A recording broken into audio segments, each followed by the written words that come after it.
morning, Nigeria. Welcome to the morning brief. Bwala calls us your second alarm. We're the pleasant kind. I'm Cadbury here in Lagos. Good morning and welcome, and thank you for the massive support so far. I am Bwala Coca. We want to say a big thank you and thank you and thank you. We can't keep saying that enough because without you, the morning brief will be boring. That's why we try to make it as engaging as possible. Every single episode of the program. So thank you so much. I'm Jeffrey Uzango. Guys, I hate to be the pooper here, but apparently it's still January the 11th. I thought we were like 20 days or almost at the end of January, and I've always wondered, why does it always appear like January has more days than the 31 days on the calendar? Because this month has been like a whole month already, but it's just 11 days. Well, Karen, there's an easy explanation to that. I know you know my answer already, but I'll just elaborate on it. Yes, indeed, it's the longest month because we're paying school fees at the end of the month. Okay. And you know that a lot of people had spent quite a lot during the Yuletide, and they're broke and they're waiting for payday on the 31st or 30th of January, as the case may be. But then for those who are daily earners, I wonder how they cope. Jeffrey? I think for me, the key word to describe January is pressure. Pressure. Yeah, because where there's no expectation, where there's no expectation, there can be disappointment. So from school fees to how you blew up that cash you had in December in the village and running back in January waiting for salaries to come at the end of the month, to some of the resolutions you made, you're under a lot of pressure to either meet up financially or follow up on your resolution. So it's a lot of pressure. And you know, if you travel on the road, or if you're going to any place for the first time you're going, because you don't know where you're going, the road is always longer. True. But when you go the second time, but January seems to defy all of that. I've been in January for more than 40 years of my life. You feel old already in January. But somehow that pressure doesn't leave you. You just keep going and going. So for me, the description and why it's like that sometimes could be because of the attendant pressure. Absolutely. So someone just whispered into my ears that January is like 60 days. And you know, when you're waiting for something, it seems like you're waiting forever. But when you're busy, as we are on the morning brief, you know, time flies when you're having fun. So I have a solution to that. It's a simple hack. Stay with us on the morning brief every morning, and I promise you that January will not look like it has 60 or 72 days. That's the hack to it. But let's get into what we have for you on the show today. It is a big package, as we always do. Well, he's been in 3 World Cups, 3 Nations Cup. His club football career actually spans stints with Real Madrid and other top international clubs. He's seen it and done it. But does he think the Super Eagles can do it at this AFCON in Cote d'Ivoire? Well, we'll find out on the show today from our ex-international. You know, bringing with it extreme weather. Should we be worried of an apocalypse, or is there anything we can do? We're not just checking the weather for the day. We're looking at climate change and how it's affecting you and I. So what will 2024 be like? Perhaps it could be better if our human activity doesn't annoy Mother Earth. So, well, we'll have that up for you later on the program. Fantastic. Not just that alone, plus a check on your health. There's been a reported surge in the cases of hemorrhagic fever in the country. As a matter of fact, last year alone, it affected, I understand, 28 states with over 200 deaths. Sometimes these deaths are avoidable. That's why we're doing the show, to ensure that these numbers come down in 2024 as much as possible. So join us as we bring you all of that information from the people that watch this space every single day to find out exactly what is spiking, what is going on as far as public health is concerned. It's a conversation you don't want to miss out on right here on the Morning Brief. Absolutely. Quite a package for you. We have all of the trending stories, plus much more. Join the conversation using the hashtag CTV Morning Brief. So go on X, let us know what you think about the issues we'll be getting into today. From the top stories, by the way, we have some breaking news for you to others. Now, here's something you'll find useful. You can now join the show via WhatsApp. Yeah. Fantastic. I think that deserves a celebration. So you can send us a message. That's our WhatsApp number. Video on that number right there on your screen. If you're outside the country, just add +234, take out the 0, and you can reach us. So Note, videos and messages alone. During the course of the program, the number will be right there on the screen from time to time. So let's know what is happening where you are. Exactly. So a lot is going to be happening on the show today. So as Kayode said, Annex International, we're checking your health. We're looking at how hot the year has been. So all of this are some of the things we'll explore right here on the Morning Brief. Well, Kayode will always say, what a better way to start your morning. Absolutely. Than staying with the Morning Brief. Yeah. So stay with us. We'll be back with all of the top stories for the day. There's a particular story that broke very late or early in the morning. You don't want to miss this. Stay with us right here.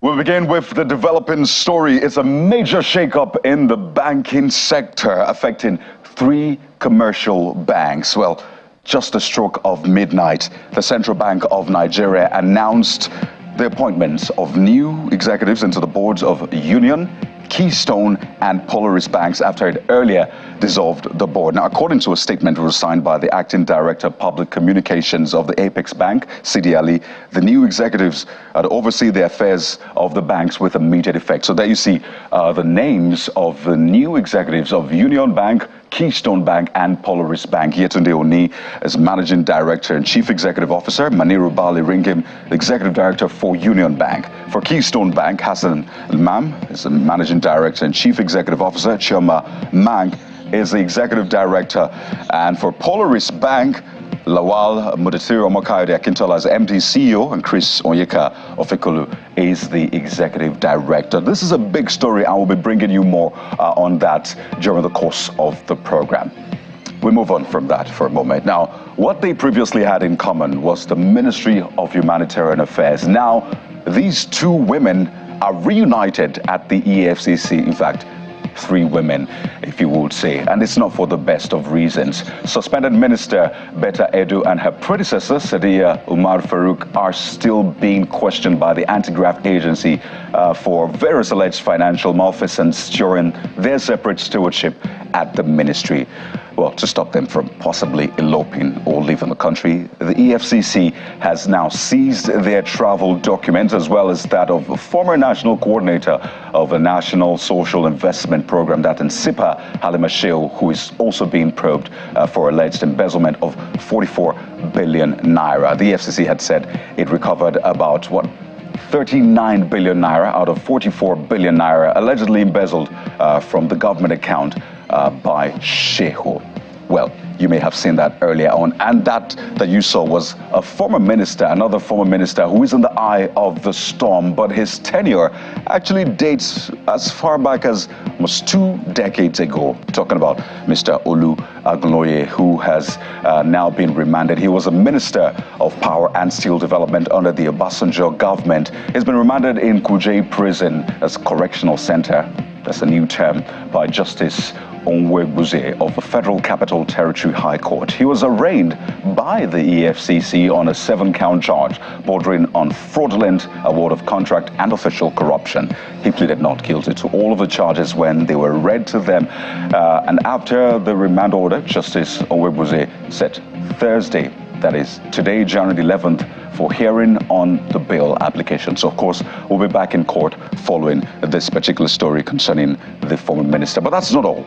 Nobel laureate Professor Wole Soyinka, who's actually been speaking about Mr. Agloye's predicament, is raising the alarm as it says that there is justifiable reason for concern for his safety. In a statement, Professor Soyinka bases his concern on the assassination of Mr. Agloye's predecessor, that's Chief Bwala, an act which he claims may have just been connected with the Mambila project scam. He calls for an independent probe into that failed project. So we'll keep our eyes on that particular story. Now, here's what's going on at the Supreme Court this time around. Governor Alex Oti of Abia State will get to know his fate. That's the fate of his election victory at a time to be announced by the court, as judgment has been reserved in the 2 appeals which were filed by Mr. Oke Ahiwe of the PDP and Ikechi Emenike of the APC. But there's more In another case, the panel at the Apex Court, led by Justice John Okoro, dismissed an appeal brought before it by the SDP and its candidate Umar Ado, challenging the declaration of Governor Ahmadu Fintiri, this time in Adamawa State, following that governorship election. And the counsel to Mr. Ado was said to have said that this was, according to Mr. Ado, asking that the case be withdrawn. Now, this is where things get interesting, because Mr. Omar Ado says that he did not give the approval for his appeal to be withdrawn. So this is his counsel speaking. Then we'll hear Mr. Ado also speak to that as well. Take a listen.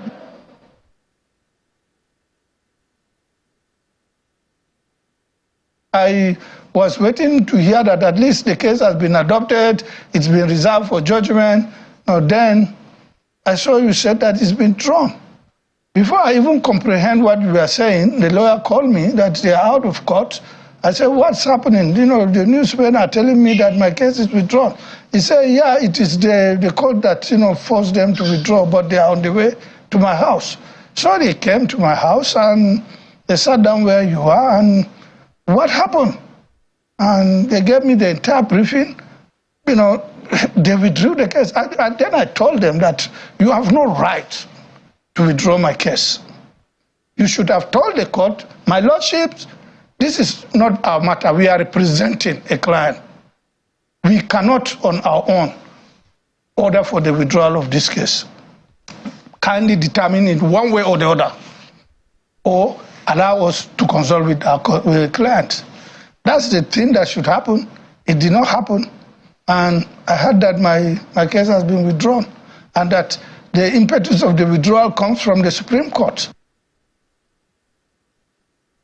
Quite an interesting scenario playing out there. But you remember that advice that is always given to political party supporters, never to take politics that serious up to the point of going violent.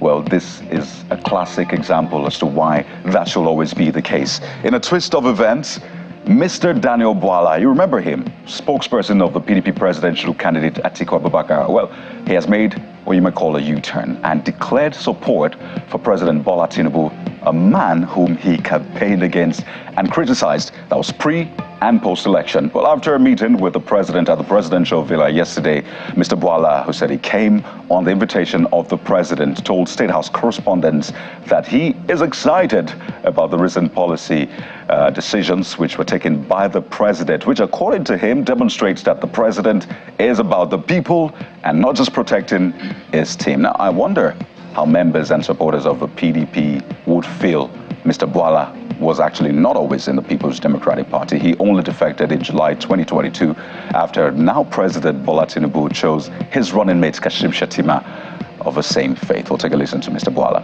after that meeting. I honor the invitation of His Excellency President Bola Tinubu, who is a father to the nation, who God has given the opportunity to lead the country at this difficult time. And so I came to celebrate and congratulate him, and then to also give him our commitment that as citizens of the country, this is a time for all of us to throw our weight behind and support the administration. I gave an illustration of an aircraft that has taken off. The aircraft is the country. The passengers are the citizens. The pilot is Mr. President. His co-pilot is Excellency the Vice President. The cabin officials might be the ministers or other agents of the Federation. You may not like the takeoff of the airplane. You may have even your perspective about the way the pilot is, walking towards the turbulence, above the sea level. But one fact that must bind all of us is that the plane needs to land so all of us can be alive. When it lands, you can also say you don't like the way it lands. But at the 39,000 feet above sea level, the prayer of everybody, including the pilot and the passenger, will be the safe landing of the the plane. Because if the plane crashes, apart from the aircraft getting destroyed, the pilot, the co-pilot, the cabin members, and all the passengers' life at risk. So at this difficult time, what we need is to throw our support and then see how we're able to navigate around, because there are difficult things in this country: hardship, poverty, insecurity, and the only way we can come together and support the achievement of this objective, I think it's for us to give our best in supporting the administration. So I came to congratulate him and then to tell him that I'm particularly excited about the recent policy decision he has taken to demonstrate that he's about the people and not just protecting his people. He took decisions against certain ministers who allegedly were, said to have committed infraction. The marked difference between him and the previous administration is that the previous administration may want to cover in order to avoid the backlash that the government is corrupt. But he is not about that. If this thing will touch on the poorest of the poor, humanitarian, that's the focus. And anybody who is caught wanting should not be covered. I told Mr. President I was thrilled by that decision. Yesterday again, he surprised us by the policy decision he has made to reduce the cost of governance. So it is like the unfolding. The most important thing in my communication with him was to look at his demeanor as he was talking to me about his passion for the country and the intention, to make sure that he leads a country with integrity. And you can have opinion from outside. When you sit from across table and you hear him, you can see what I've been taught as a lawyer is you not just know the law, you must know the demeanor of the judge. This informs your capacity to advocate. And that's what I did today. I was looking at the demeanor. I could see the passion and the conviction to lead. And that to me is exciting. It's not about party. This is about the country. Well, who would have thought Mr. Bwala speaking so glowingly about President Bola Tinubu? No, this is not an old video. This was yesterday. Well, let's talk business now. Challenging times, it would seem, as Cadbury Nigeria is offering to swap its $7.7 million, that's about 7 billion naira debt owed to Cadbury Schweppes Overseas Limited, for more equity. Well, in a statement sent to the Nigerian Exchange Limited, the company said it borrowed $23 million from its majority shareholder, Cadbury Schweppes, to settle outstanding third-party loans obtained to fund raw material imports and other input costs. Cadbury Nigeria says it is facing challenges servicing the foreign currency denominated loans, and that's due to persistent foreign currency scarcity in the country. Well, sports news, perhaps this might offer Nigerians something to cheer and look forward to. Three-time champions, the Super Eagles of Nigeria, have not only arrived in Abidjan, the capital of Cote d'Ivoire, for the 34th edition of the Africa Cup of Nations finals, but they have also had their very first training session last night. Well, head coach Jose Peseiro says that the training wasn't intense, something light, they say, but just for the players to relax. And he also talked about Kelechi Iheanacho and the arrival of Terem Murphy. Let's take a listen to him. The training today was for generation. Okay, you did a long trip, and you that situation for the presentation for the CAF meetings and the photo and the videos for everybody. For that we did only one generation training, no tactic training, no conditional training, only generation. What are you cover for will be well tomorrow in the meals, in the rest, in the meetings, in all the activity. We must put our maximum focus because it's this match, the next match. We cannot commit mistakes. We cannot put 100% or more than each one, and do a collective game for win the first match. It's important for us. Now we need only about the first match. We want to win, but before their departure, I'm talking about the Super Eagles, they were hosted to a send-forth ceremony by Lagos State Governor Babajide Sanwo-Olu. When you have your national team all coming together, there's something that brews that is different. It's only in sport, for example, that you're on the field and nobody cares about what local government Musa has come from, or which states, Osimhen has come from, or Ayo, or Iwobi. Everybody wants a chance to put the very best, to support the team and win a match.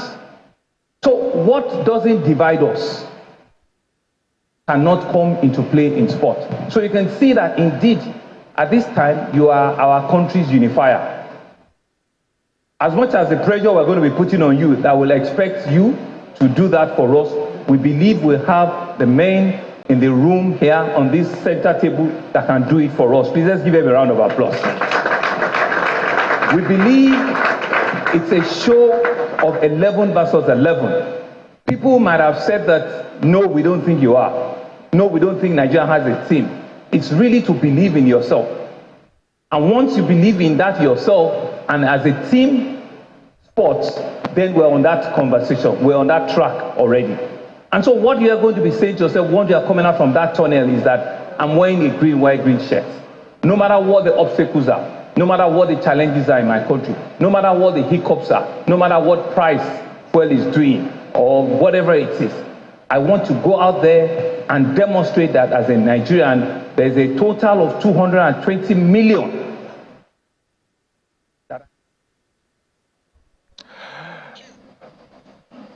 Well, there you see the governor of Lagos State giving them that charge. So can the Super Eagles win the 4th AFCON exactly 30 years after they won the 2nd AFCON in 1994? Wait to find out. But outside the country now, not talking sport, but something playing out in Ecuador. You may have seen scenes of gunmen taking over a television station. Well, they were arrested actually, but now soldiers are on the streets in several cities in Ecuador as the country reels from an unprecedented day of violence. Masked gunmen stormed a public TV studio during a live broadcast to the city of Guayaquil, and bombs were detonated across Ecuador just on Tuesday. And more than 130 prison staff are being held hostage by inmates in 5 jails. A 60-day state of emergency began on Monday after a notorious gangster vanished from his prison cell. So those are the top stories that we have for you to shape the conversation today. So let us know what you think. Hashtag CTV Morning Brief. What do you think about some of those top stories? Daniel Bwala visiting the president, declaring support for him. The Super Eagles. We're having some conversation around that. And not forgetting the shakeup by the CBN across 3 commercial banks. Hashtag CTV Morning Brief. Or you can send us a message on our WhatsApp line. Now, let's switch gears now and bring you what's trending. I have Jeffrey joining me. Jeffrey, the world of X never sleeps. A lot is still happening. We know that rightfully so. What happens on mainstream media, of course, crosses over to social media for a lot of people to react and the rest. And I think we'll just start off with that video, which has been making the rounds about some soldiers who were said to be torturing a young man in Rivers State. And that video trended actually, and it yet again brought up that conversation about how uniformed men treat, some of them I should say, treat, will I say, civilians or citizens like them. That has been a major bone of contention. But the update we have for you is that, well, they've been arrested. Absolutely. So the army has done the right thing. GOC 6th Division in Rivers State, they said they've found the soldiers, or the soldier who did that, and they've been arrested. Of course, investigations will show exactly what the outcome will be. We've seen military officers or personnel of the security agencies being dismissed for unethical behavior. Whether this will follow through, that we're yet to find out. So we want to thank the GOC of the division for doing the very right thing by ensuring that that soldier is arrested. Now, look, we appreciate our soldiers. We thank them for their service. As a matter of fact, we've been wearing this emblem just to show solidarity with the soldiers, and on the 15th is the hallmark of it. Absolutely. So we're in this together. As a democracy, we must understand that. So we thank you for your service, but you must understand that you live in a democracy and you abide by the rules and regulations or the constitution that you swore to uphold and defend the integrity of our country. Let's go to some of the tweets. This is coming from Godwin Okon. He said, I think politicians are not fulfilling their campaign promises. Politicians that are not fulfilling their campaign promises should be arrested too. I know why una keep on oppressing the poor in Nigeria. So that's the view of Mr. Godwin Okon concerning the issue of the soldier who assaulted the civilian. Yeah, and there were 2 of them actually, and I know that another soldier was actually arrested, and the chief of army staff made an announcement, and we saw the video that the soldier made slamming Governor Sanwo-Olu over the arrest of a soldier. Actually disparaging his image. Exactly, and then using some language for civilians. So that is why the chief of army staff has been trended. And this particular one is from Akoni Marshall saying, according to him, that there's no freedom of speech in Nigerian constitution. Well, freedom before or during speech is guaranteed. It says you see freedom after speech. he says that's where there's Bwala. But these things are in the Constitution. And I think the point he's trying to make is that we should ensure that we uphold those constitutional provisions. There's freedom of speech, freedom of association, freedom of expression. Expression, you know. So essentially, those things are there in the Constitution. But I imagine the point he's trying to make. In fact, there's a chapter in the Constitution that talks about fundamental rights. Yeah. And I think this calls to question the issue of, we may not be lawyers or learned fellows as they call it, but some of these basics of the Constitution needs to be taught in maybe primary school. Look for a way to make them understand these things, to secondary school, down to the university. Absolutely. Whether you're studying that particular course, this should be an elective for everybody, so that if as a child you eventually end up a soldier, that is in your head. If as a child you end up as a president, you remember that as well, because these things, if they inculcate it as a young person, you eventually find out that, okay, this is what I need to abide by. This person just before you go to, I just wanted to do something symbolic, just to show that we're meant to work together. Yes. Whether you call them civilians or the men in uniform. And this is the emblem that Jeff was talking about. I know a lot of people have asked, why do you always wear this? What does this mean? Yeah, this exactly. is for the Armed Forces Remembrance Day, and essentially that's why we wear it close to our heart, to show you that essentially we support our armed forces. And I'm doing this symbolically to yet again prove that support. So there you see, we are supporting our armed forces, and we give them all the way. And it said something you must take very, very serious. It says close to our heart. Yeah. The heart is on the left side of your chest. Absolutely. And that's why we'll put it there, to show that we thank you for your service. We appreciate what you're doing, but you must understand we're in a democracy. We're in this together. Let's move on with some tweet. This is coming from Mo to say, thank you for coming out to condemn this act of indisciplined and unpatriotism, sir. I would like tricky sometimes. Yeah, I would like to, maybe you want to say, I would like to see the Nigerian military be accorded the respect and privileges enjoyed by the U.S. servicemen and vets in social spaces. However, respect is earned and not demanded. God bless Nigeria. There you go. So reiterates what we're talking about. Take a look at this one. Oluwafumbi says, I'm happy with this development. It's replying the Nigerian army over that arrest. I'm happy for this development and will continue to respect and support the military in all forms. We hold you high regards as a force continues to be of great service to humanity. Says, may God Almighty continue to keep all loving officers safe and sound. Amen to that. Amen to that.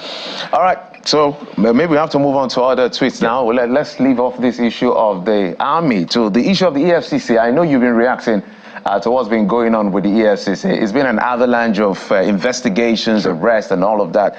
But let's see what Babatunde is saying. So EFCC has arraigned Olo Agunoye, the former Minister of Power and Steel, over the 6 billion naira Mambila hydropower contract. Do these people really have conscience with the way they steal and embezzle money? Let's remember, it's still an allegation, so they are still subject of investigations. Absolutely. It's always important to put that caveat, so we're charitable.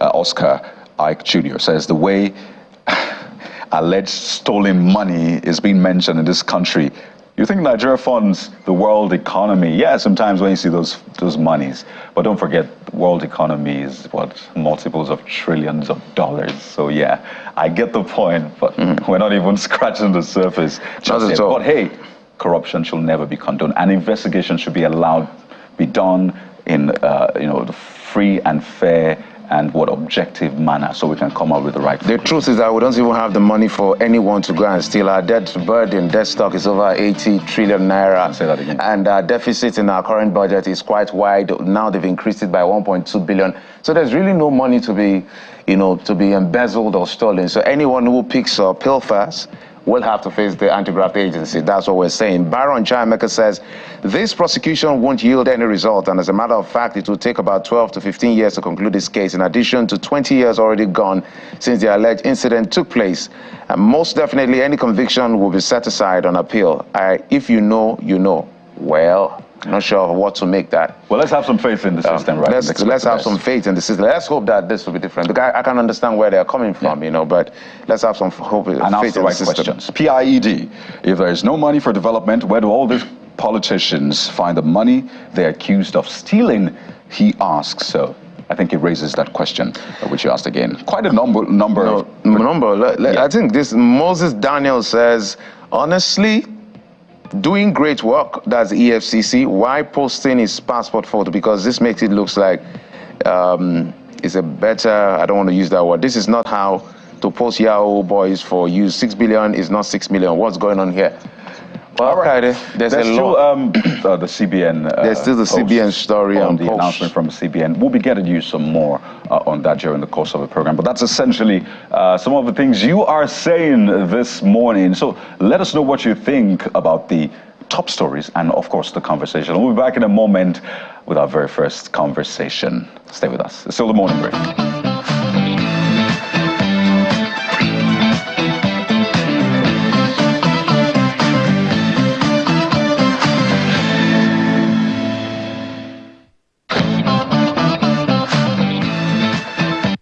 As we sit here, it's our team, this senior national team, that is living for the Cup of Nations. You live as our ambassadors. And I like that you wear the Nigerian shirt with dignity, with pride, and with honor. And know that you carry the collective aspirations of all Nigerians. The president of NFF just indicated the great support of Mr. President to Nigerian football and to the Cup of Nations. Maybe in saying what he said, he didn't actually capture, the real import of what the president did.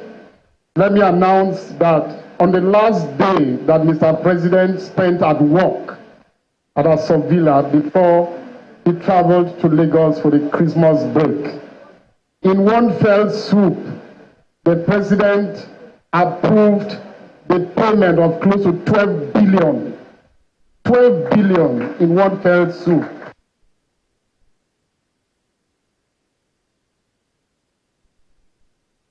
People wait in the street for almost 3 to 5 hours waiting for us to land from South Africa. So we know the importance of this tournament. So telling all Nigerians that we are going there to win this trophy because it has been long. That is why we have this motto, they are going to do it again. So at the count of 1, 2, 3, we're going to say it together so that you know that this is what we are going there to do. We are not going there to play. So when I say Ninja, we're saying let's do it again. So everyone please, at the count of 3. 1, 2, 3. Ninja! Ninja! My team, we can do it. Let's go there and do it again.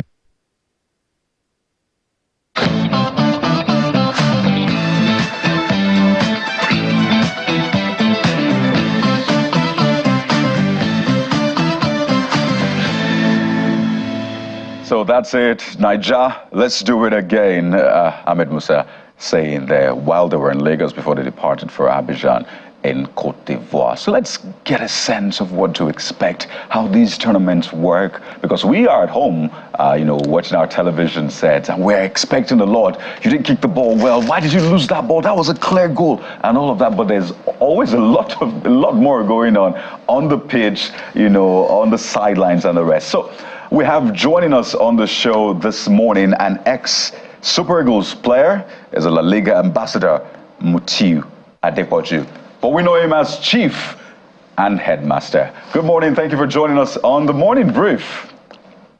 Thank you very much. Good morning. Good morning. It's my pleasure to be. Absolutely. It's always great to see you, really, whether on pitch or off the pitch, because for a lot of people, those memories just come back. And when I say memories, exactly 30 years ago, you were part of that team that won the Africa Cup of Nations in Tunisia.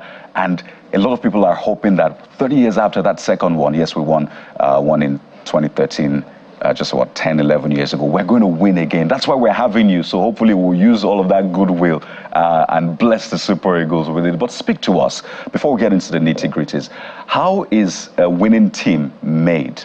What are the ingredients of a winning team, the type you had then, such that we can look at this team and say, these are the things they need to have in place for them to win?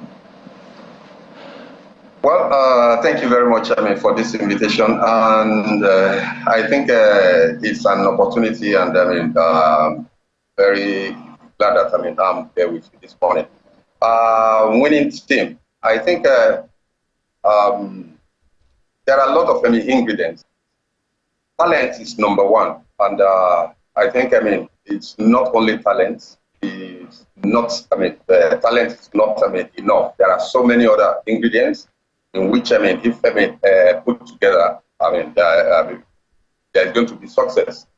I think you were talking about 94. The team in 1994 was built, over the years, in which, let me just say, like, 4 years, because, we tried it, from 1990, after losing at, Algeria, at Algiers, yeah. And I think, we got to the final and, lost.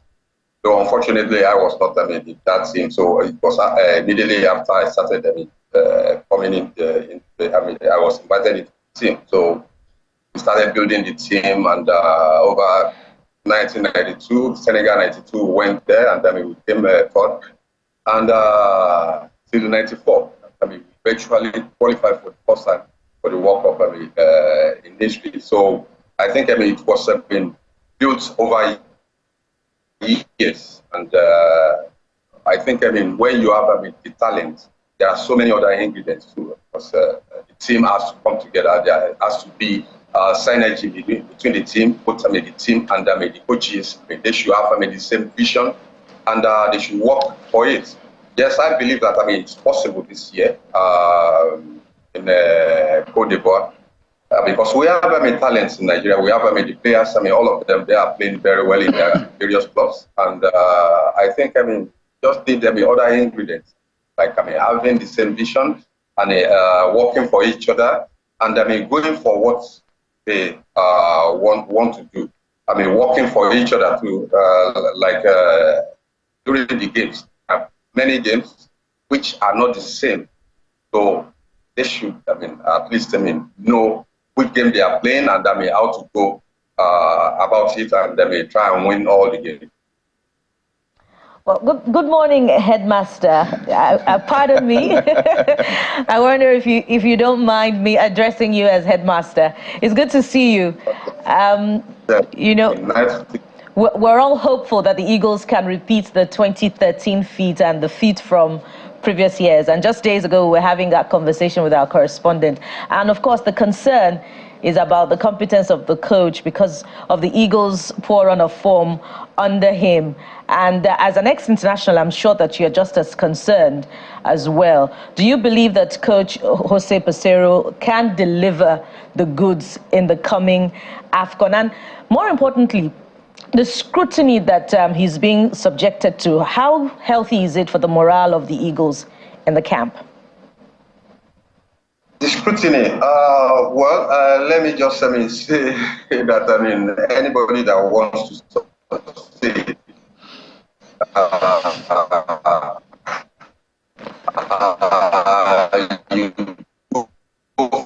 Christian Chuko has also been reacting to this as well. He spoke on our platform days ago, and he talked about the concern that the coach is not resident in Nigeria, and as such, we do not have a team.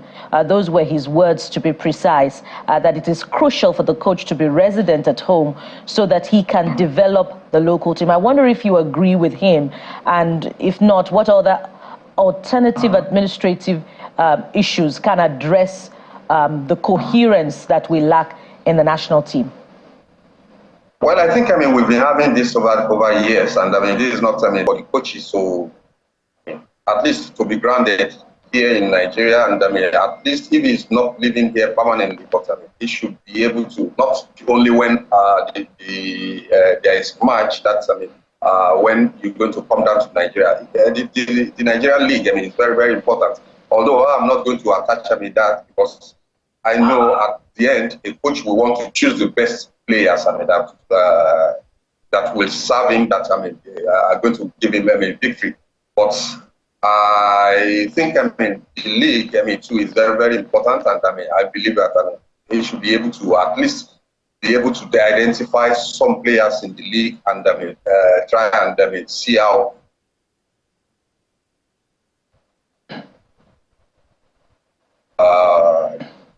he can have the best of the players and mix them with the foreign-based player. All right. If you can hear me, the Headmaster, as we always call you, Before we get to the nitty-gritty of technicalities and all of that, because when we talk about the technicalities, it almost feels like from the analysis done by pundits and ex-internationals like you, given the gaps we see, it's almost like at some point we may have to depend on an act of God against the run of play.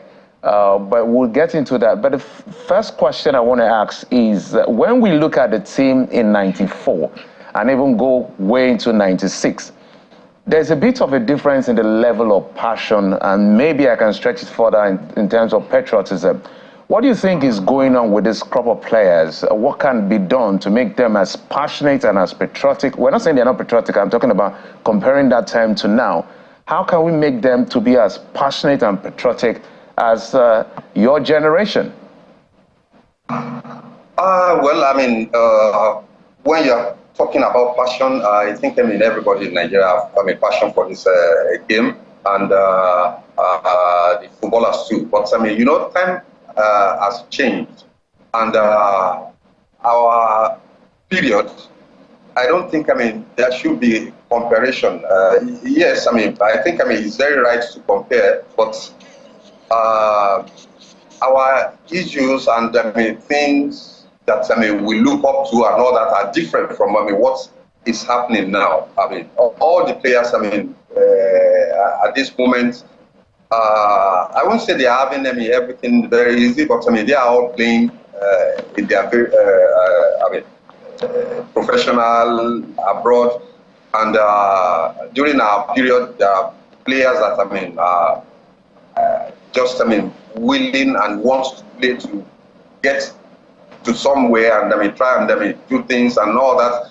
And that period too, there are we players we want to make name and try and bring Nigeria into the limelight and all that. So our priorities are different. So I won't say that we should be comparing. Here, you said that we have the ingredients, talent. The current Africa Player of the Year is in our team. We have one of the most expensive teams in Africa, if not the most expensive team in Africa. So the talent, the major ingredient is their talent. Yes, we've talked about some other things which we might need to get right, but at least we can hold on to talent. When we're at home watching these matches, Headmaster, it's always very tough. We have high expectations because we expect Osimhen to score like 5 goals in the first half and then in the second half smash more goals. So help us with our expectations so we're able to manage it well and maybe manage our blood pressure. So how should we Nigerians, how should we watch the match? What should our expectations be like? What are the things that happen on the pitch, on the sidelines that determine the result? So maybe we can be a bit more understanding and encouraging to our team. Well, yes, Osimhen is the best player in Africa, and most of his games, he was playing in Italy, in which they are teammates that have been together in the club, and they are training. They were training every day and all that. So we brought players that are playing in different leagues and different clubs. And we have to bring them together. I think we should just manage our expectations. I believe that the players they can do well and they are going to do well. But it's not possible for only one player to say that he is going to take the ball. It has to be a teamwork, which I believe the coaches should have been working towards that. We have good talents and we have ways in which I believe coaches would have worked, like I said, and towards it. The competition entirely is different from friendly games and qualifiers and all that. When the game starts now and when they get used to the rhythm and when they get the rhythm and all that, it's going to be another ball game entirely. And I just hope that we're going to see the best of the players when the games start. Well, we hope as well, I can tell you. But as you said, we should manage our expectations. Whether or not Nigerians take that advice is another thing entirely. But you heard him. Let us manage our expectations. I don't know if prayer works for football because they always say every team is praying. So yes, you can pray, but eventually it comes to what the players do on the pitch. A lot of people have also talked about not having enough let's say, local content. And they've said that for local players, they seem to maybe even understand themselves more because they play in the same terrain and they're able to connect well. We had Sunday Mba, who was a local player then, being the savior of the team, and that speaks to the value we have in local players. I know this is a conversation we've had time and again, but do you see that as a major drawback for this team?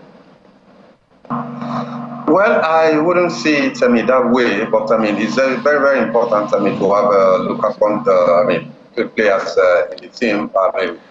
During our period too, we had some players that were playing our home base, and most of the time home base Super Eagles always come ahead of the foreign base coming back home. So they have what it takes already, and before the foreign base comes, and when they come, the coaches, they will try and see which player can blend into the team, which player can give him kind of result and all that. That's when where the national team coach being based in Nigeria, or having home-based national coaches to detect and develop the home-based player. It's very, very important because when you have a league and you have players playing here, it's good to give them the sense of responsibility, and to let them feel that they too can get into the Super Eagles at any time, and that's the reason why everybody is playing. Apart from playing for your team, your clubs, they want to play for the Super Eagles. I believe all players want to play the World Cup in the AFCON and all that. So I think it's very important to give them, to raise the home-based players and give them opportunities. Well, that's a lot of work. That's coming from a layman anyway. But as we manage our expectations, as Kayode has said, your assessment is key about the capabilities of this team. And that's why I'm going to ask this next question.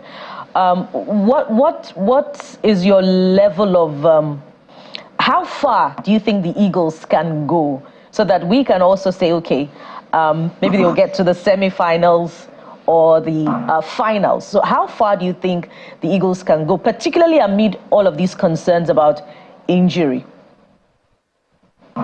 Well, it's very, very difficult to say this. How far a team can go without starting the competition already. Yes, with the talents and the players that we have, I can easily say that they're going to get to the final and win the cup. That's what we want. That's our expectations. But it's not always like that. I would rather prefer they go step by step, match to match. But what I'm going to say is that the first game is very, very important. If you win your first game, yes, you have a level of confidence that at least you have 3 points. You are going for the second game to get your qualification for the second round. But if you lose the second game or you draw, there's going to be that kind of doubts, kind of you thinking that if you lose this game, probably you are going to go out of the tournament and all that. So I wouldn't want that. That's why I always say that first game is always very, very important. All right, let's do some analytics. I remember in 1994, I can't remember the team exactly, but I remember when we came and Rashidi Ekine opened the scoring for Nigeria. It was quite phenomenal. We remember him holding that net, and it's an iconic picture as far as the Super Eagles is concerned. And with the energy that the Super Eagles came with in '94, when we won the first match, we kept going, and at some point, I think probably lost sight of the next immediate match, and then we were out of the tournament. So I understand where you're coming from, where you said we should take a game at a time. So from your own professional point of view, let's do some analytics. We have Cote d'Ivoire, Guinea-Bissau, I think Equatorial Guinea. Yeah. So take us through, because it's not just about how well the Eagles are prepared. It's also about how the Eagles have been able to study each of these teams. So if you were to sit in Pesero's seat and you were to tell them, this is how you approach Guinea-Bissau, this is how you approach Equatorial Guinea, this is how you approach the big boys in Cote d'Ivoire, because it's not just a game, it's also a game of pride. What would you be telling them in terms of approach and tactical formations? Well, firstly, I would try and approach the first game, and then go all the way to win the first game. And by then, and even before now, I think the coaches should have seen the videos or watch the tactics and the game of the other teams, in which they will have tried to work on. So the first game is a must win, which definitely I'm going to tell them to go for the first game. And winning the first game is going to give them a level of confidence to the team to approach the second game. And we would have seen what they are bringing to do in their own game. That's Cote d'Ivoire, and we'll be able to tactically work on them to try and win them in the second game. Then the last game too. If you have qualified, then probably it will be a game of box. All the games are very important, and I just believe that the first game is the most important one. To win the three games, then you start looking at what's going to happen in the second. How to go for the second game and third game. There you see that iconic image. Really, it brings goosebumps, honestly, and just seeing Rashidi Yekini grabbing that net and just saying his name. Absolutely. We hope we can recreate those moments, honestly. And I imagine for your headmaster, you're probably having those memories yet again. Look at that. Look at that. Bwala, can you remember this picture? Of course I can remember it. Legendary. Yeah, legendary. Legendary. Oh dear, that's Yekini versus Bulgaria. And, well, we just pray for his memory. But Headmaster, I would like to thank you so much. It's been an amazing time with you on the show today. We hope to have you subsequently as the tournament unfolds. Nigeria's first match is on Sunday. I don't know if you want to make a prediction for that particular match. Well, I don't make any predictions. I don't like it because football game, you can never say what is going to happen when you get it and all that. But I just have that conviction that we are going to. Okay, there you go. I would have asked for more predictions, but let's hold on to that one. You told us to manage our expectations, so thank you so much for your time on the show this morning. We've been speaking with the headmaster himself. That's what a lot of people know him as, Chief Mutiu Adepoju. I'm tempted to ask what you're up to these days, if you still net goals, if you still use that head to score goals, but hey, we'll have you some other time. Thank you so much for your time on the morning brief this morning. Thanks. Well, we'll take a moment now, and when we return, we'll talk about a very important issue. It concerns your health. It's a hemorrhagic fever that has spread a lot last year. There are concerns that this year might even be more challenging. So how would you keep yourself, your family members safe? That's in a moment. Stay with us.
Welcome back to the show. Well, we're talking health now. We did tell you that the hemorrhagic fever, Lassa fever, and there's meningitis on the other hand.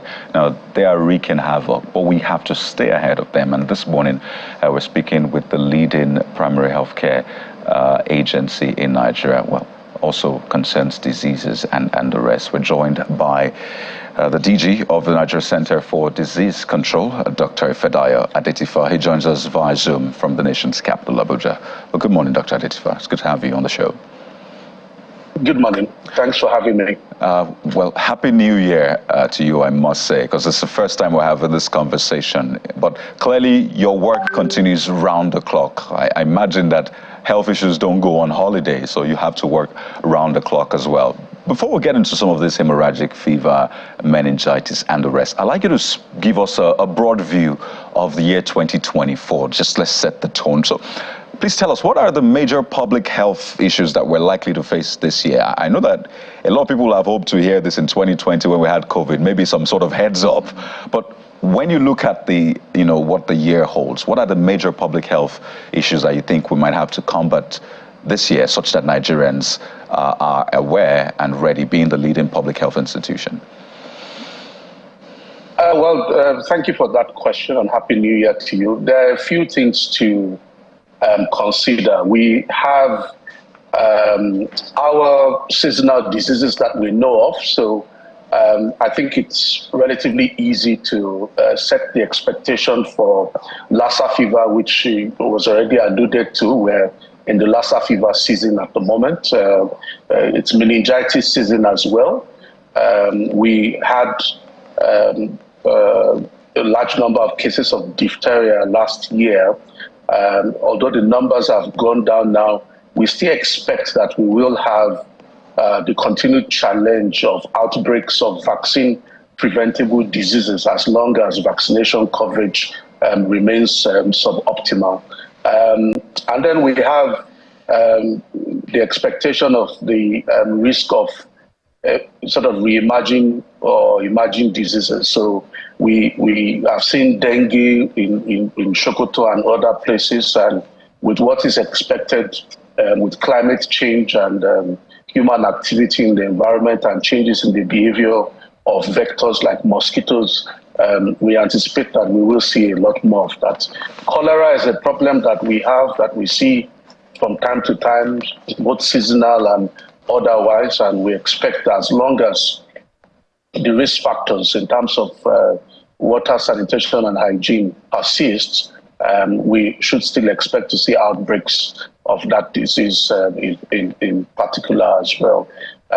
All of the other conditions that may occur in other parts of the continent, Marburg, Ebola, are all risks. Although distant, we know that in this global interconnected village that we live in, any disease outbreak is really just one flight away from your capital, depending on where it first occurs. Back to you. Dr. Adetifa, in that progress report that you gave about Lassa fever in the year 2018, it's quite concerning. The country recorded over 200 deaths, and this is for a disease that is preventable. What are the things that you're learning from the local governments that have been identified where the disease has been discovered and, perhaps spread and deaths recorded?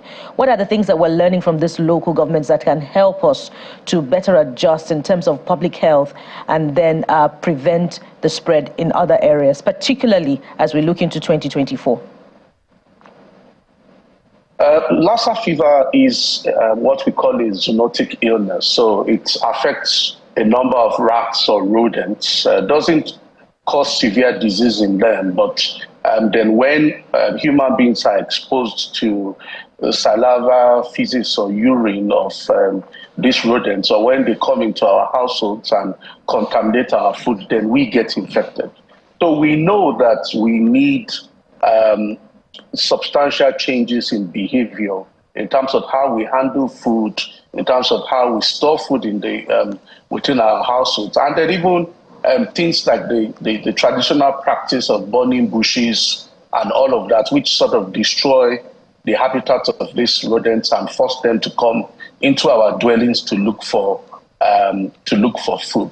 But as with everything else that involves change of behavior, of human behavior, this is a marathon and rather not a sprint, because it is just difficult. I mean, if you think about ourselves, even those of us speaking, even with the right knowledge, we don't always behave appropriately. And one classical example is we all know that we should exercise and we should watch our weight, but that doesn't really, we don't really behave in the way that we should do in that context. So we know that there's substantial amounts of work that needs to be done to continue to encourage change of behavior. We also know at the moment that we need to do a lot more work to actually understand the behavior of this vector, because we are, Lassa fever historically used to happen in 3 or 4 high-burden states, but is actually now a national problem. So we are learning and we are planning to implement in the coming year better One Health surveillance, which means not just looking at the human end of things, but also working with academia and other partners to understand what's going on in the rodents. We also know that we need a vaccine.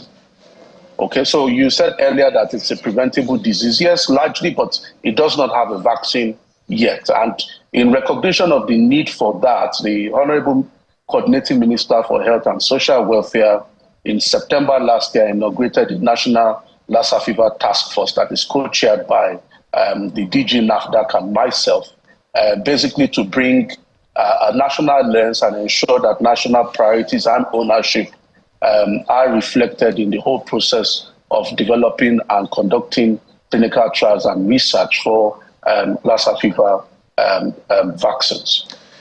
Back to you. Doctor, the very aspect I want us to get into, which is the essence of this conversation in the long run, is how we can equip citizens to help themselves.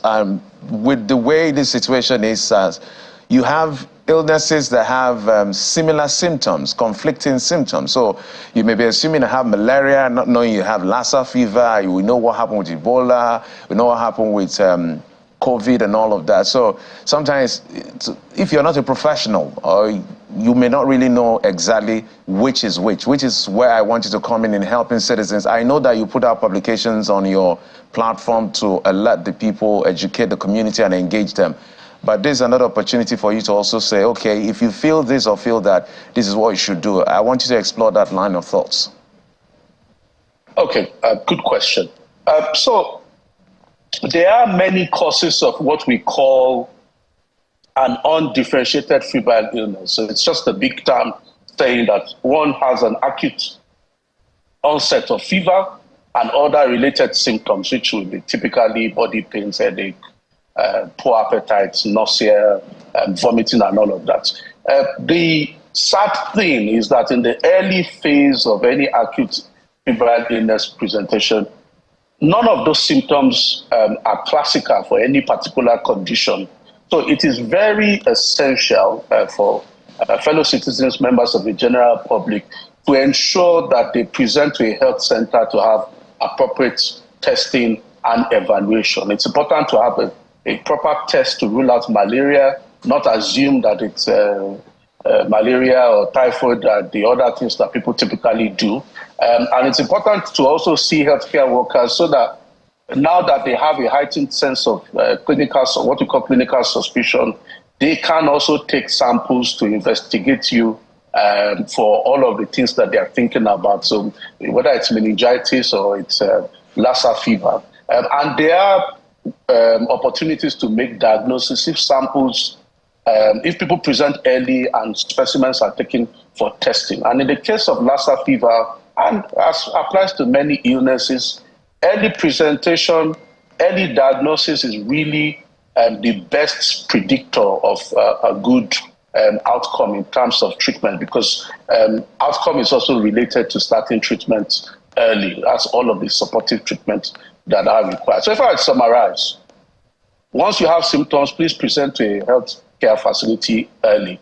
ensure that you are appropriately tested for the diseases under suspicion, and make sure you follow the recommendations, prescriptions, or management plan that are offered by your healthcare worker.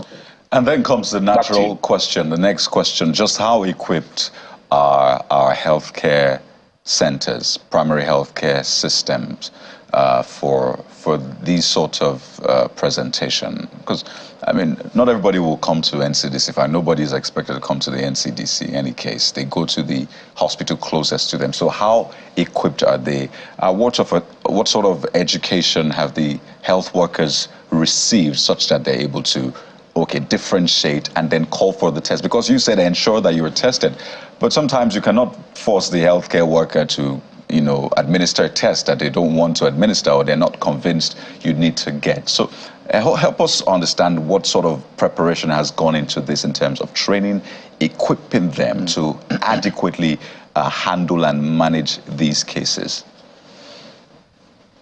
Yes, a very good question. Access to care really and functioning, or access to good quality primary health care, universal health coverage really is the foundation of national health security. And as you know better than me, previous government or current government have continued to work on an agenda to really strengthen primary health care to ensure that this happens. This is ongoing work. There's a significant deficit or gap over the years, and this will not be cannot be addressed overnight.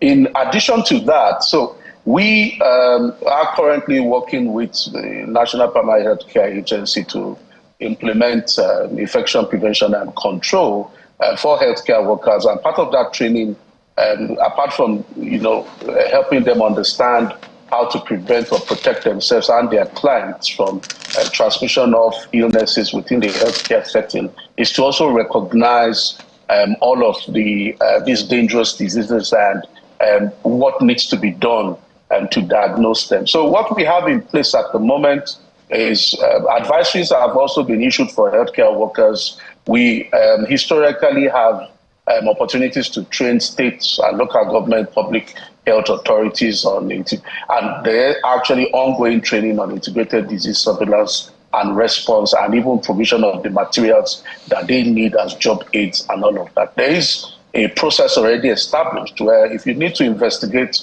one of these priority conditions that are, or what our outbreak prone conditions, all the healthcare worker in the primary healthcare center or the general hospital needs to do is really call the local government's disease surveillance and notification officer. They make sure the appropriate specimens are taken and sent to the lab where diagnosis need to be made. Now, the lab may be actually present in that state, or in some instances, that state is mapped to another lab in another state where the test will be done. Or in the sort of worst case scenario, we have in place third-party logistics systems that can transport specimens to the NCDC or nearest lab that is able to offer the test that is required. We continue to work to expand testing capacity. Our aim is to make sure that all of the priority diseases of concern have their labs in each state that are able to make those diagnoses, and to reduce turnaround time and not having to send all specimens to the NCDC in Abuja or Lagos for testing. Back to you. Yeah, an important question Kadi asked there, particularly because your statement also noted that the outbreak involved the death of frontline healthcare workers. How impacted is the healthcare system in terms of the death of frontline healthcare workers? And to what extent do they have protective equipment while they battle this disease in affected areas? And while you're answering that, sir, I'd also like you to respond to this. Again, you said it's an issue of national concern and that there may be more need to study the vector.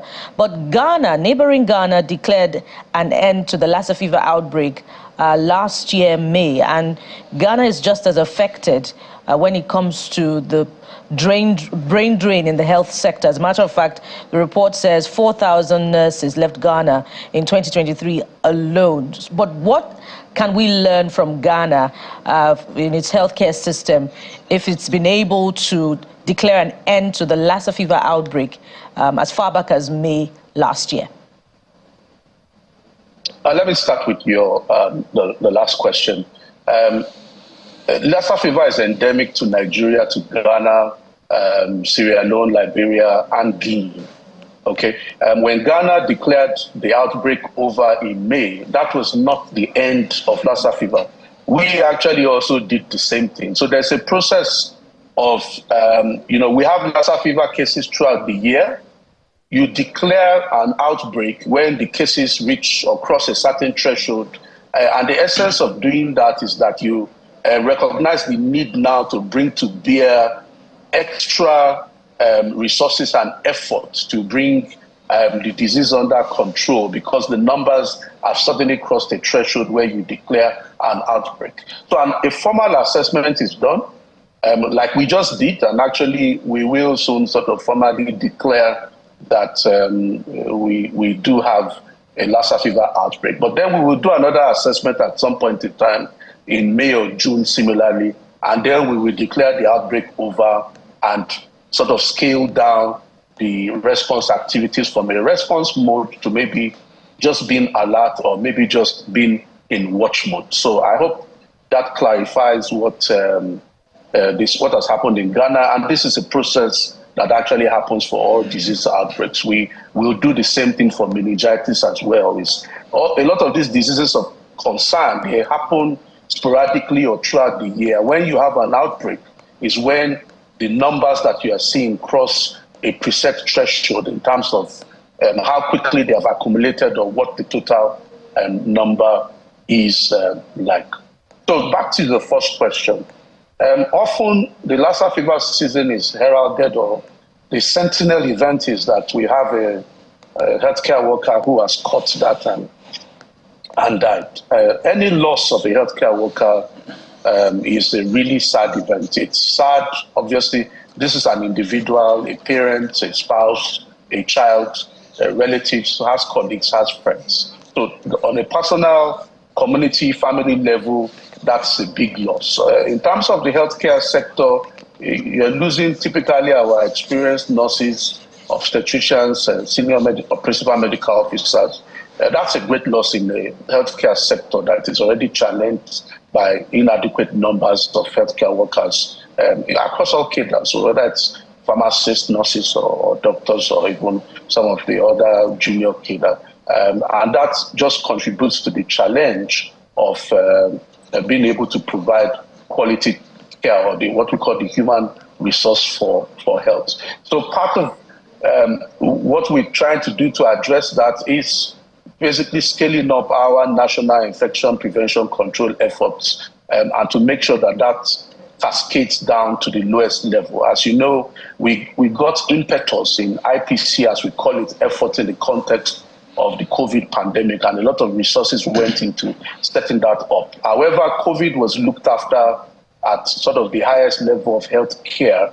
So this is where most of the progress has been made. But we are now working to play catch up to make sure that this goes all the way down to primary health care, to secondary level health care, and that this, what we call the Orange Network, which is the IPC effort, really has every qualifying health center in the country participating in it. So back to you. Dr. Fedayo, there's a question I want to find out, maybe some details. I don't know, the 200 people that died last year from the data you have. I wouldn't know whether there was maybe an analytics to find out their economic strata, because it's almost tempting to feel that there's a connection between poverty and some of these diseases. Maybe you help us establish that as well. And if that is true, what can be done at the community level as well as government? Because if our vulnerables are also prone to some of this epidemic, or as you guys, as the doctors describe it, there has to be something urgently needs to be done to protect these vulnerable people who don't have certain level of means and all of that. That's why my colleagues were asking about healthcare facility in terms of the primary healthcare center and all of that. So is there a relationship between poverty and some of these widespread diseases?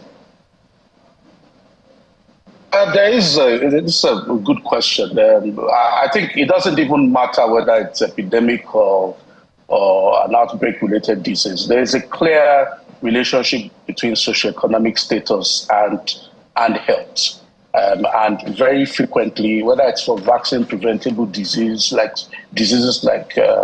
we continue to see with measles, even with the ongoing diphtheria outbreak, these outbreaks, unfortunately, disproportionately affect those at the lowest levels of our socioeconomic classes. So that's a valid point. And there are a number of interventions, both short and long term, that are being brought to bear to try and address this. Obviously, as a country improves in its economy and makes more money, you lift more people out of poverty. As education gets strengthened, people also move out of poverty and the like. And these are sort of long-term things that affect and contribute in various ways to improved human development index, as it's called. From a health perspective, there is a public health intervention that brings about the most benefit in terms of equity across socio-economic classes. And this is vaccination. Vaccines are available for everybody in every part of the healthcare facility. Yes, there can be challenges, especially when there's, in security challenge areas, disruptions happen to essential healthcare services, and you have a problem. But one of the measures that have been put in place, especially for vaccine-preventable diseases, to make sure that everybody has access to vaccines. And this is why the government continues, along with partners, along with the NPHCDA, continues to work hard to try and address the challenge of vaccination coverage. We are dealing with diphtheria, we're dealing with measles, with yellow fever. They all have one thing in common, is that people are not, there's insufficient uptake of vaccines that are readily available. And vaccines bring about equity. They have the same benefits for the rich, for the poor, if you take them. So that's an important thing for the public to take on board. Now we recognize that not all diseases are vaccine preventable at the moment, which is why we preach, things like environmental hygiene, water, sanitation and hygiene investments, and even personal hygiene with hand washing and cough etiquette. These are all behaviors that everybody can practice, even whilst we recognize that there are more structural things like overcrowding in your households or in the environment where you live that will require a bit more investment. But overcrowding is not unique to any particular country. Even in rich countries, there are places in parts of those countries where you have such living conditions or scenarios replicated. Back to you. Dr. Adesifa, I just wanted you to clarify the number of deaths from frontline health workers out of the 218 reported in 2023 from Lassa fever. And also, we haven't touched on meningitis. I'd like you to, again, help Nigerians with the knowledge to protect themselves, particularly about how this disease presents itself also in the area of treatment. Okay, so for the healthcare worker infections in 2023, if my recollection is correct, I think we had about 45 deaths in healthcare workers, which every death is too much. Our aim is to bring down case fatality in Lassa fever within the next 5 years to a single digit. So there's a lot of work to do there. And that is, healthcare worker deaths really can be prevented if people are able at all times to practice appropriate infection prevention control and be equipped to do that. I think part of the challenge is assuming that somebody presented with an acute febrile illness has something less sinister. Our training and standard for practice is to really take precautions with every case that you see, assume that they have the worst, and take the appropriate protective action. So yes, you talked about meningitis. It's meningitis season as well. We have meningitis through the year.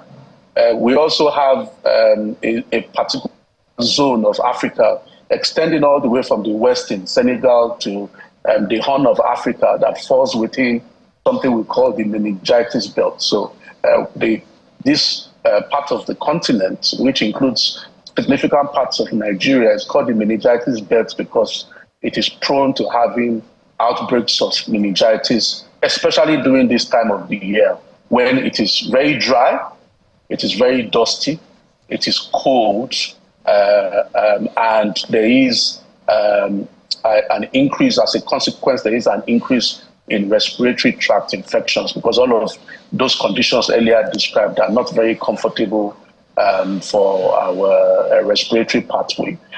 Respiratory infections and all of the conditions that I've just described increase the risk of catching meningitis, which is why there is typically this increase in cases during this period of the year. Meningitis is another vaccine preventable disease. There are vaccines in the routine immunization that are available as part of the routine immunization schedule that protect against, three common causes of meningitis. There has been the meningitis A vaccine that has been given and has demonstrated the power and utility of vaccines, because since that vaccine was introduced, we've basically eliminated meningitis outbreak caused by the particular pathogen that vaccine targets. So vaccines are beneficial, but during this season, we have alerted, and we expect public health authorities to continue to sensitize people and to ensure that there is early presentation to hospital. There's means for diagnosis. Even ahead of the season, we had sent drugs and things that are required to help manage the first few cases to the high body states. And we just appeal to fellow citizens to protect themselves, ensure that children are vaccinated, but also ensure that when they have a fever, neck pain, body aches and co, that they present promptly to the nearest health center. They can call the State of Ministry of Health hotline or can call the NCDC hotline, which is 6232, to ensure that prompt action and response is instituted. Those are very important information, and these are some of the symptoms, particularly of meningitis. It's important to talk about these things so that we can all safeguard ourselves. But Dr. Adetifa, it's been a pleasure speaking with you. I'm glad that we do not have surprises. We'll call them surprises for 2024. It looks like some of the things we're expecting, we're able to contend with them, and you've said that we shouldn't expect any surprises. Am I wrong? No, I haven't said that. We may have surprises. Oh dear. But not COVID.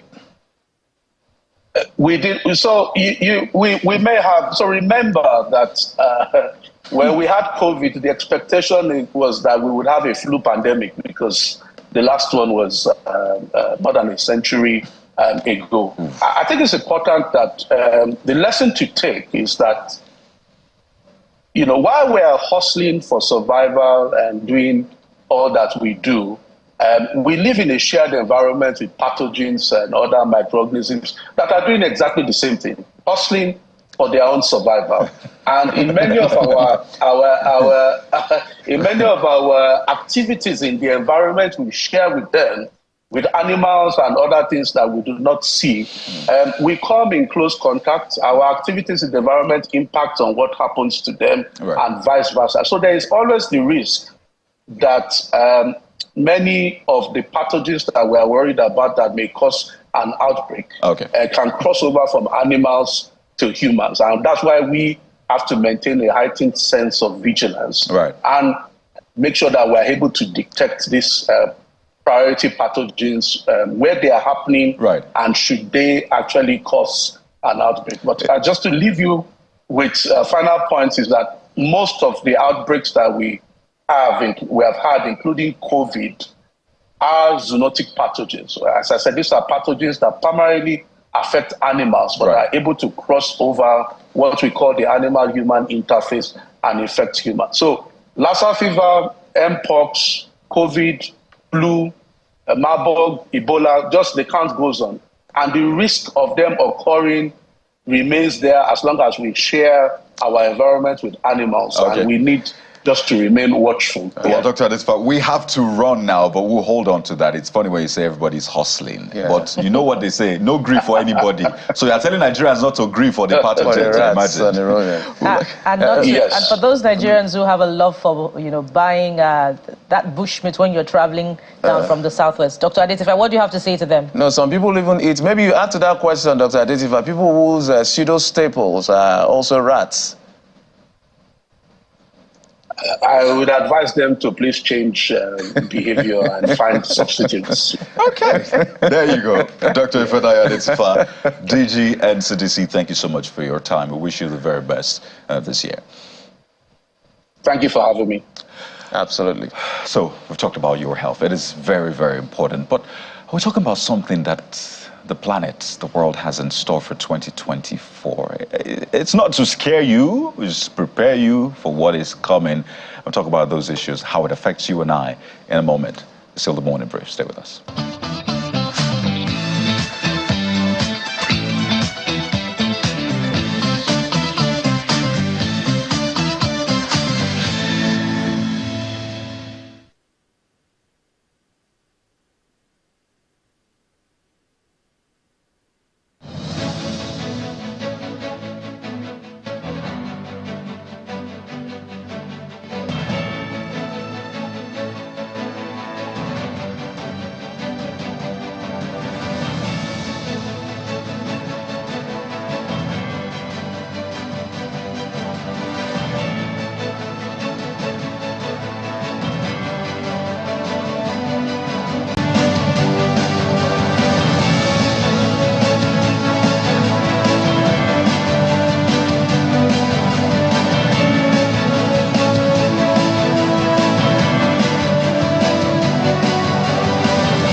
Welcome back. Still the morning brief right here on Channels Television. We want to switch gears, as my colleague Kayode said, look, a lot is going on in the world, not just outbreak of diseases and all of that. There's also the climate change issues. And one of the things we see in Nigeria when we talk about climate change, and as we can relate to it, has to do with flooding. But it's a lot more than that. The whole conversation about COP and COP28 that just ended in Dubai is all about climate change. So some persons may not really be familiar when we talk about climate change. They hear it, what is it really all about? How does it concern me? The changes in the climate, how does it affect me as a person? They just ask questions. This is a good time to be on the show to listen to the experts who will give you exactly how it affects both you, your community, and your nation at large. And we're being joined on the program via Zoom by a climate change media analyst, Mr. Akintunde Babatunde. Mr. Akintunde Babatunde, thank you so much for coming on the program. Thank you for having me. You know, if you talk football, if you say things like football, if you say things like COVID, there are certain things you mention, the average Nigerian will relate to it. But when you say things like climate change, it doesn't necessarily resonate with everybody, because the highest they may be able to relate to it sometimes could be maybe flooding and all of that. But I know it's a lot more than that. So let's start by maybe educating people how urgent, how important the issue of climate change is. Right. Thank you very much. And I think I will start with a very simple, explanation on how people could make climate change could be relatable to an average Nigerian. And it is just, I will use our body as an example. You know that if you as humans, you wake up every day, you go to work, you use your body anyhow. Sometimes people walk, you drive. Every day you do this, and because of your exposure to things that get you weak, then at some point your body would not be able to do the things it has been able to do over the years, right? And at some point, what you would need to do is you break down. If you don't break down, then the capacity to do what you do gets reduced over time. And at some point, the extreme case is people, dying or people becoming incapacitated, right? So then what does it mean when we talk about climate change? It's about the capacity of our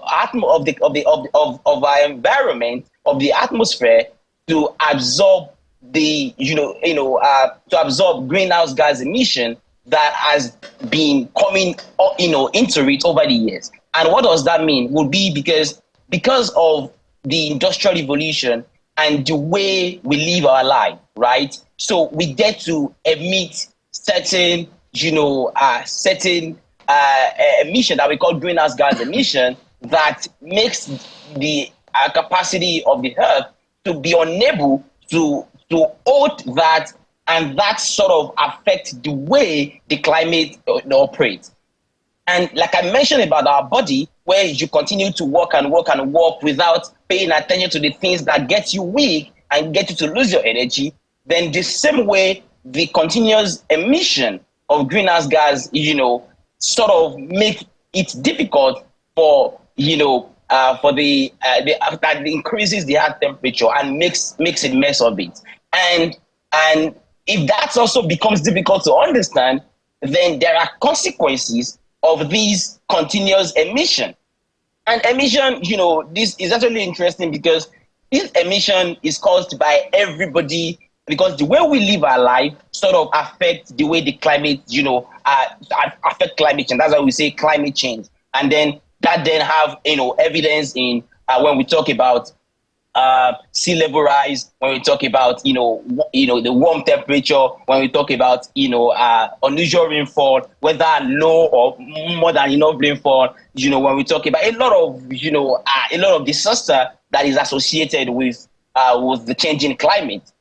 And if I would not go further to now bring it back to the Nigerian reality and how it sort of affects us, I just think that the one thing that you mentioned over there earlier, which is flooding, which is one of the very interesting things that affects us and that is with us. That's something that people can understand. If you say climate change, somebody may think it's kind of technical, it's not, people don't understand it. But if you say flooding, even though flooding is a consequence, is as a result of something which is, heavy rainfall, unusual rainfall, right? And which an unusual rainfall would be because we are not able to effectively, know when it would rain, when it would not rain, or the normal, amount of rain that it would be, because we are not able to predict because of the changing climate. So the disruption in the normal way that the climate is over the years as a result of, activities that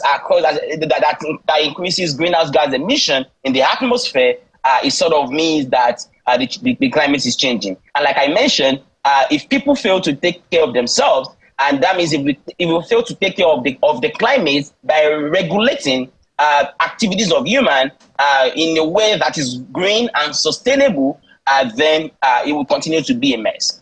I think that just gives like a very I think that's like a very simple way to explain climate change.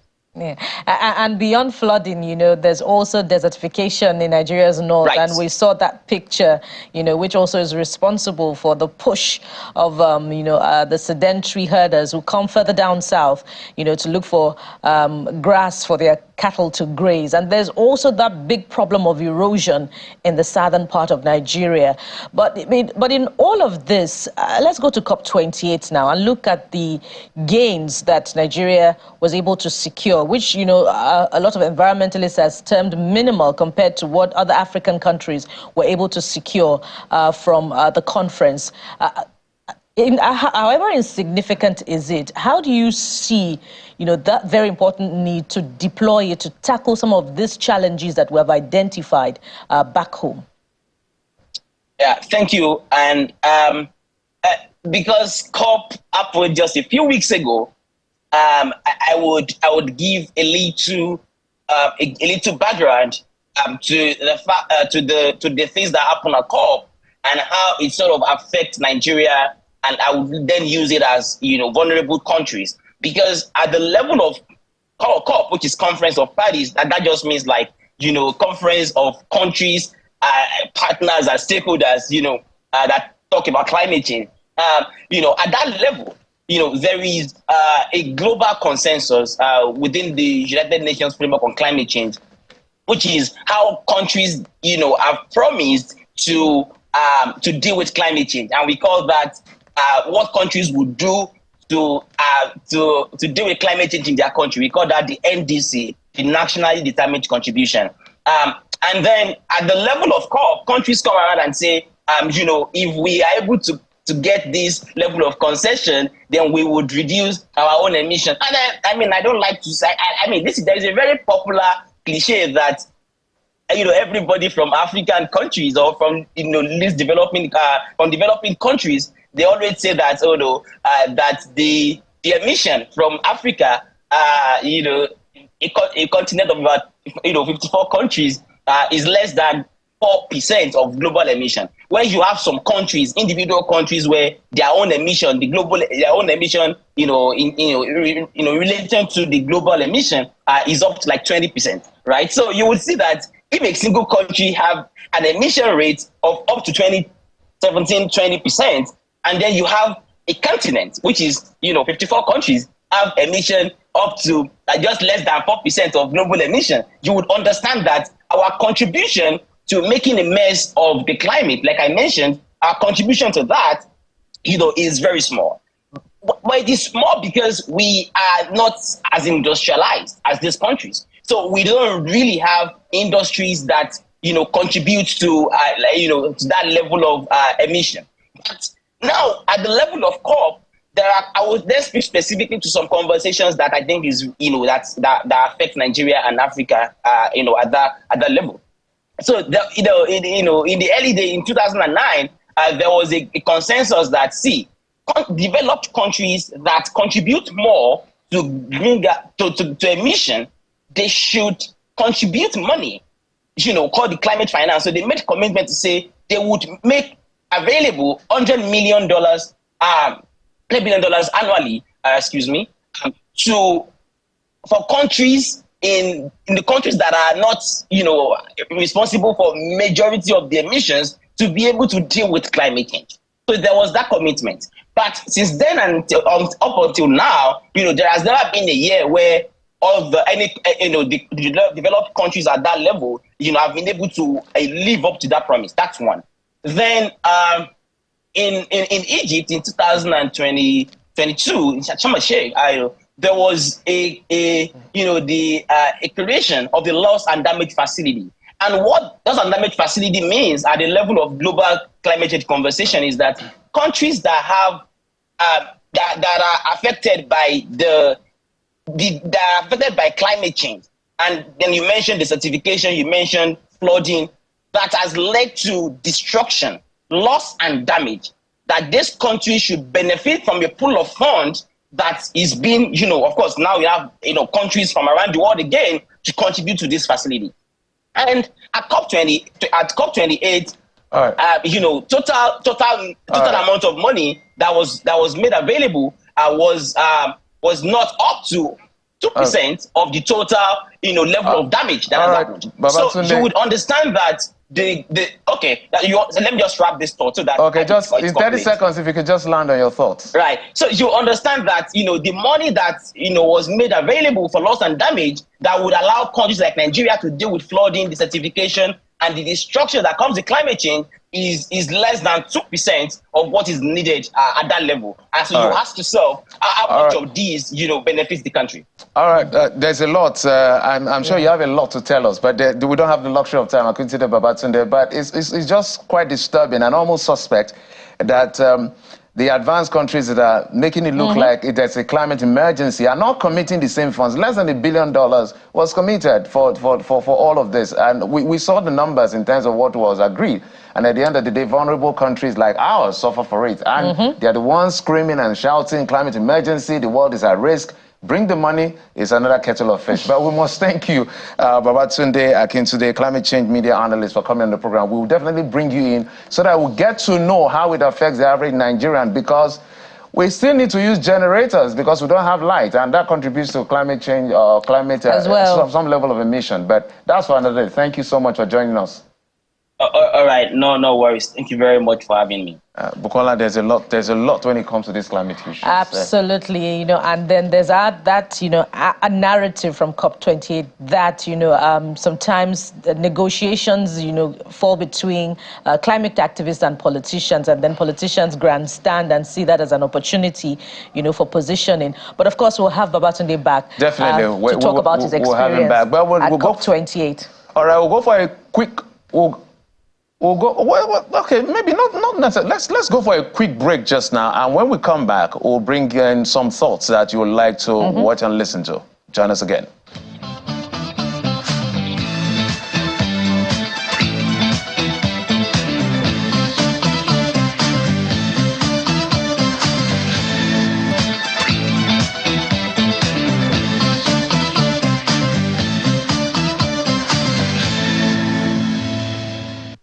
Yes, a lot of Nigerians woke up to the latest story from the CBN talking about the replacement of those bank executives that were removed just yesterday. It was a stroke of midnight that replacements were announced. We have our correspondent who is live just in front of the CBN where all of that is going on. Exactly. She'll be joining us in a moment. But let's take some feedback from you, our viewers. Yes, we told you that you can also reach out to us on WhatsApp, essentially making all of the conversation, you being a part of the conversation, easier. But let's begin with the posts on X. Don't forget hashtag CTV Morning Brief. Yeah. That's how you can reach out to us. And this one is from Comrade Dari, and it's talking about the Super Eagles. Yes, we love our football. It says, to win in any race, preparation is where it all begins.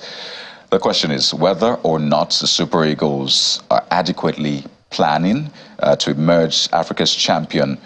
He says that due to corruption, nepotism, ethnocentric mentality driving our national lives across leadership style in Nigeria. So that's from Comrade Dari. Quite interesting points he raised there. Another one from Calculus. Calculus says, in view of AFCON tournament, I sense a progressive outcome if teamwork persists. These players are doing great in their respective football clubs. By God's grace, I believe our Super Eagles will soar higher and make history again. Hashtag CTV Morning Brief. Or prayer without good works. All right. To that? Let's see how it plays out. This is coming from Abua Michael from Makodi in Benue State. Says, looking at the recent records of the Super Eagles with their current coach, Nigerians are not too convinced. This is coming from WhatsApp. We told you we take your WhatsApp messages. So here. So this is our official first WhatsApp message. So let me read it again. I'm going to celebrate Abba Michael. We're going to frame this other person. Maybe give him a plaque or something. I was just joking. So looking at the recent records of the Super Eagles with our current coach, Nigerians are not too convinced that they will win the AFCON. But we have only one national team, so our support we will always give them. Yeah, CTV. That's exactly the spirit.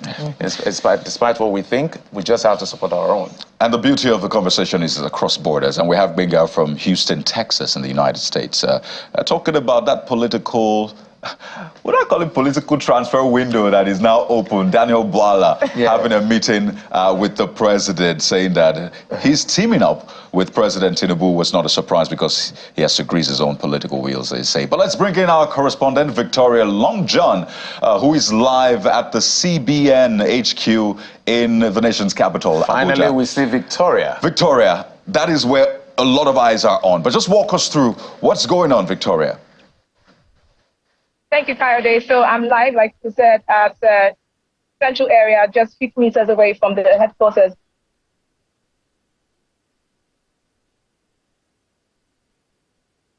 Oh dear. No, technology should not do that. She was just radiating. Just ready to fire. Okay, she's back. She's back. Victoria, go ahead. Oh, boy. Oh, dear. You understand why there's a lot of eyes on the CBN, so maybe that is also affecting the connection. But our correspondent Victoria Longton has been covering all that is happening. It looks like it's quiet from outside, but you understand on the inside, there's a lot of things going on. There's a lot. Well, of course, we're going to be hearing a lot more from the CBN in the coming days, particularly with this major shakeup and all of the revelations coming from the CBN investigator into the activities of the CBN under the former leadership.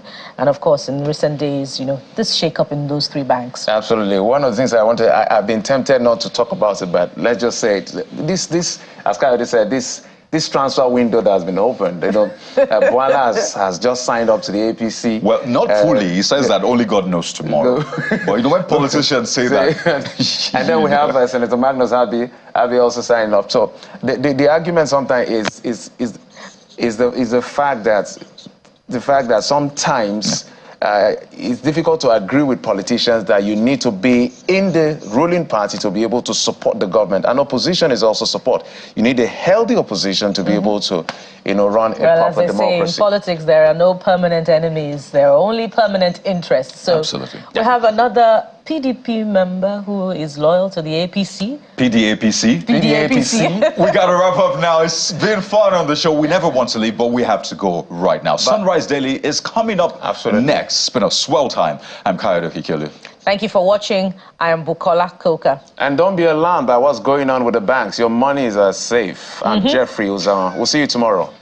Thank you for that, Jeff. It's important to put that.